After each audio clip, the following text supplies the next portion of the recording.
ঠিক আছে না?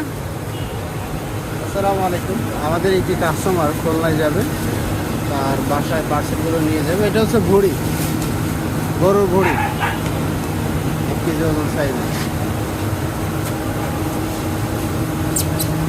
এই জায়গায় আছে হচ্ছে কৈপুটা মাছ, একটা হচ্ছে রাজহাঁস এবং ইলিশ মাছ। আর এই মাছটার নাম হচ্ছে সুরমা মাছ।